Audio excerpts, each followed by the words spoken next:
మా వీడియో నచ్చిందా? వెంటనే లైక్ అండ్ కామెంట్ చేయండి. ఇంకా మా Andhra Vilas movie news channel కు సబ్స్క్రైబ్ చేసి నూతన వీడియోల కోసం బెల్ ఐకాన్ ను క్లిక్ చేయండి. కార్తీక దీపం 2 నేటి ఎపిసోడ్లో నాటకీయ పరిణామాలు చోటు చేసుకున్నాయి. జ్యోత్స్న దాసుతో రహస్యంగా ఒట్టువేయడం శివనారాయణ చూసి షాకయ్యాడు.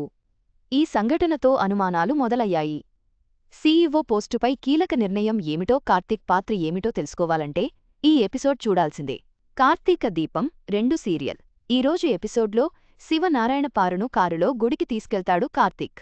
ఇంత స్లోగా వెళ్లడమేంట్రా అని పారు అంటే ఫాస్ట్గా తీసుకెళ్తాడు కార్తీక్. దాంతో పారు శివనారాయణపై పడుతుంది. శివనారాయణ తిడతాడు. శ్రీధర్ ఇంట్లో దాసు ఉన్నాడటగా, దారిలోనే ఇల్లు కదా, కారు ఆపురా అని కార్తీక్కు మెల్లిగా చెబుతుంది పారు. మంతనాలు ఏంటి అని శివనారాయణ అంటే అదే విషయాన్ని బయటకు చెబుతాడు కార్తీక్. కొడుకును చూడాలనుకుంటున్నావ్ అంతేగా, సరే అని శివనారాయణ అంటాడు. దాంతో పారిజాతం సంతోషిస్తుంది. శ్రీధర్ ఇంటికి వెళ్తుంటే అక్కడ దారిలో దాసుతో జ్యోత్స్న మాట్లాడటం చూసి కార్తీక్ షాక్ అవుతాడు. వాళ్లను శివనారాయణ పారుకు చూపిస్తాడు కార్తీక్. దాసుతో జ్యోత్స్న మాట్లాడటం చూసి శివనారాయణ పారిజాతం షాక్ అవుతారు. ఎవరి బతికి ఉన్నా లేకున్నా సరే, కాని నువ్వు మాత్రం ఈ నిజం ఎవరికి చెప్పొద్దు. చెబితే నామీద ఒట్టే అని దాసుతో ఒట్టు వేయించుకుంటుంది జ్యోత్స్న. అది శివనారాయణ పారు కార్తీక్ చూస్తారు. కొంప మునిగిపోయింది. ఎవరు చూడకూడదో వాళ్లే చూశారు. దొరికిపోయావే మనవరాలా అని పారిజాతం అంటుంది. ఇక్కడ ఏం జరుగుతుందో తెలుసుకోవచ్చా అని నిలదీస్తాడు శివనారాయణ. ఇప్పుడిరికిస్తాను అని ఆఫీస్కు అని చెప్పి ఇక్కడికి వచ్చారు. అది కూడా బయట దాసుమామ తల వేసి ఉందేంటి అని అడుగుతాడు కార్తీక్. దాసుమామను ఏదో అడిగావ్, అది చెప్పకపోయేసరికి తలమీద ఒట్టు వేయించుకుంటున్నావ్ అంతేగా అని కార్తీక్ అంటాడు. కార్తీక్ జ్యోత్స్న ఆడుకుంటున్నట్లు ఉన్నాడని దాసు అనుకుంటాడు. దాసును ఏమడుగుతున్నావ్? కార్తీక్ చెప్పిందే నిజమా అని శివనారాయణ నిలదీస్తాడు. జ్యోత్స్న చెప్పకపోవడంతో దాసును అడుగుతాడు శివనారాయణ. చెప్పమంటావా జ్యోత్స్న అని దాసు అంటాడు.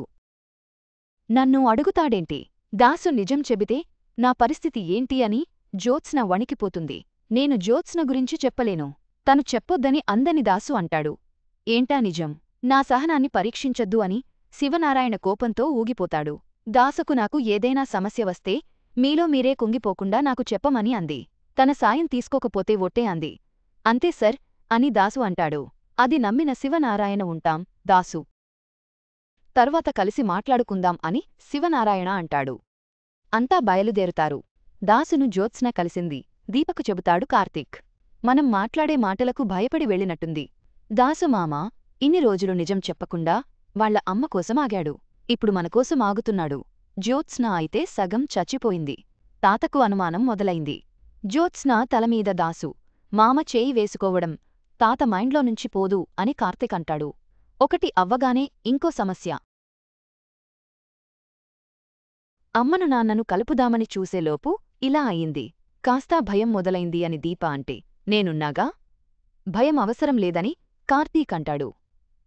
మన గురించి చెప్పి నాలో ఉంటావా నాతో ఉంటావా అని కార్తీక్ అంటాడు. దాంతో కార్తీక్ భుజంపై తల వాల్చి రొమాంటిక్గా పడుకుంటుంది దీప. ఇద్దరూ ఒకే గ్లాసు పాలు తాగుతూ మురిసిపోతారు. దీపకు ముద్దు పెడతాడు కార్తీక్. కార్తీక్కు దీప ముద్దు పెడుతుంది. దాసు జ్యోత్స్న గురించి దశరథతో శివనారాయణ మాట్లాడుతాడు. దాసు ఏదో చెప్పాడు కాని నాకు నమ్మకం కుదర్లేదు. జ్యోత్స్న ప్రవర్తన వింతగా ఉంటుంది. కార్తీక్ దీప దాసు గురించి ఆలోచిస్తుంది కాని తన గురించి కంపెనీ గురించి ఆలోచించట్లేదు అని శివనారాయణ అంటాడు. ఈరోజు ఆఫీస్లో బోర్డ్ మెంబర్స్ మీటింగ్ ఉందిగా, నిర్ణయం తీసుకోవాల్సిన అవసరం వచ్చింది అని శివనారాయణ వెళ్ళిపోతాడు. నాన్న ఏదో పెద్ద నిర్ణయమే తీసుకోబోతున్నాడు అని దశరథ్ అనుకుంటాడు. వాళ్ల మాటలు విన్న పారుజ్జో బయటికెళ్ళి మాట్లాడుకుంటారు. నేను దాసు కూతురు అని బావకు తెలిసిపోయింది జో అంటే వాడు ఏదోటి వాగుతుంటాడు. తెలియలేదు అని పారు అంటాడు. నిజం ఎక్కువ రోజులు దాగలేదు. నిజం తెలిసిన నీకు నష్టం కలగకుండా ఉండాలంటే నువ్వు ఒకటి చెయ్యాలి, పెళ్లి చేసుకోవాలి అని పారిజాతం అంటుంది. బావ రెడీ అంటే కట్టించుకుంటాను అని జ్యోత్స్న అంటుంది. పెళ్లి చేసుకుని మరో ఇంటికి వెళ్తే నీ ఆస్తి నీకు వస్తుందే అని పారిజాతం అంటుంది. బావను తప్ప ఇంకెవరిని పెళ్లి చేసుకోను. ఇప్పుడు ఆలోచించాల్సింది పోస్ట్ గురించి అని జో అంటుంది. అది కూడా పోయేలా ఉందని పారు అంటే, ఏది పోనివ్వను. నాకు కావాల్సిన దాన్ని ఎలా దక్కించుకోవాలో తెలుసు అని జ్యోత్స్న అంటుంది. అసలైన వారసురాలు ఎవరో తెలిసిపోయేలా ఉంది.